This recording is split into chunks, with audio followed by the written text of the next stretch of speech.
a lot of the things you've accomplished are really outside the box, big, audacious goals. Yeah, I don't know if they are, though. I think it's like a big, audacious goal to be in an awesome relationship with someone.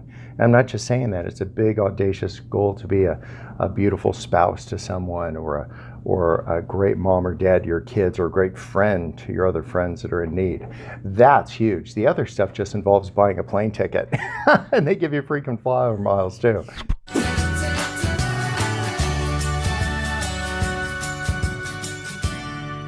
The idea that drives me, I think, is this idea that I want to fail trying. I don't want to fail watching. So this nut in North Korea gets a nuke. Like, we actually sent him a letter. I said, I'll trade you a box of Love Does books for your nuke, right? Ground delivery, not air delivery. But that idea, you want to be a participant. I don't think he's going to take me up on it, but that idea that we're not just watching it happen is something that will start invading your life, and you'll start looking like that. And it wouldn't be your low-hanging fruit, because you're really nice. Find somebody who's creepy. Find a place that creeps you out, because then you'll actually be a little bit more dependent, a little bit more needy, a little bit more desperate. And that's where I'm trying to get, because I'm a comfortable guy, and comfortable people don't need Jesus. So when someone's looking for their mission and their passion in life, how do you suggest that they move forward? Oh, figure out what you're really good at. Literally, unless you're just good at robbing banks, I would find other things to be good at. But find out what you're good at, and then think about this. Say, what is going to last? Like, because oftentimes you do things that work, but things that work don't always last. Usually they don't.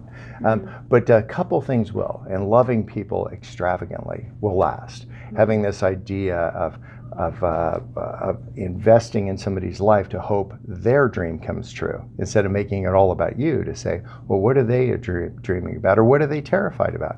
And then entering into them with it. And importantly, know why you're doing what you're doing. Like, I wear this stupid Boston Red Sox hat. I've never gone to a Boston game.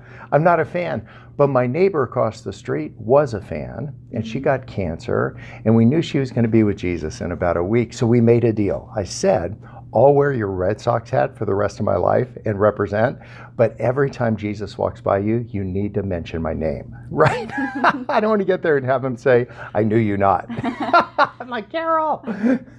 Good thinking. So have a reason why you're doing what you're doing. And oftentimes people are doing things and they don't know why. That's not a bad thing. I would just like pause and say, why am I doing this? And then quit your job, quit whatever you need to quit. If the why doesn't make sense anymore because you've changed, that's not a bad thing. That's actually good, because you're living into this idea of being a new creation. You're doing things overseas, building schools in conflict zones. You're working in Uganda. How does someone decide where to focus their attention and what to do with all these needs and opportunities? Yeah, well, you could wait for a ladybug to land on your nose. That's one way. But I think God often works in my life, and perhaps in yours, different ways. It's in more tangible ways, where you have an opportunity and you say, like, wow, like, couldn't hurt. What if we do that? So, and you don't need a Bible verse for everything you do, but it's helpful, at least in my worldview, to know why you're doing what you're doing. It was Matthew 25. Jesus said, I was hungry, I was thirsty, I was sick, I was strange, I was naked, I was in jail. And you didn't come. You didn't know. And it wasn't to shame us. It was just to let us know the kinds of things that he's into. So feeding hungry people. We just got back from Somalia. We flew in food for 55,000 people right over the El Shabaab fighters. Landed on the sand. Just hungry people. And here's the deal. God isn't dazzled when you go across an ocean. He's dazzled when you go across the street. When you go to the person in the working bay next to you, when you go to a neighbor, when you find somebody who's creeped you out, engage them. Find any mom at the mosque. Find whoever it is, a Buddhist, a Baptist, whoever it is that has been giving you the creeps, and then just love them without agenda. Mm-hmm. If there was one message that you want the world to hear, that you feel passionate about, what would that message be? Somebody asked me once if you could write a 6-word biography, what would it say? And I don't know if I've counted the words right, but it would be, what if we weren't afraid anymore?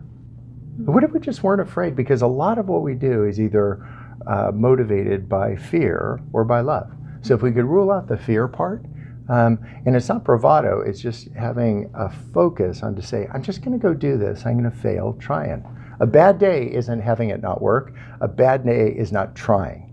But so find what it is that's in your zone, and then just do a whole bunch of that. Literally, I'm looking at some other countries, but that doesn't matter. I'm really dazzled when somebody's nice to the receptionist out in front. Like that's somebody's really nice. Somebody wants to do something awesome for me, they do it for my kids.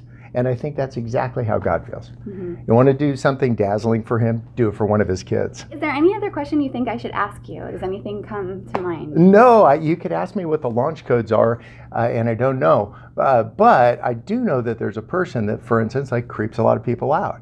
That's in the Oval Office right now. And so I just take that as an example. Just love those people. Like literally, it doesn't mean you're passive, but we're not going to walk around like angsty and distracted. We want to walk around engaged. And so if you don't like something that's happening, jump in and do something about it. And one of the things you can do about it is love your enemy. Love the people who creep you out. If people want to find out more about what you're doing, what your organization is doing, and more about what we talked about today, what's the best place? Oh, probably there's a little website they set up, lovedoes.org. Okay. That's it. Perfect.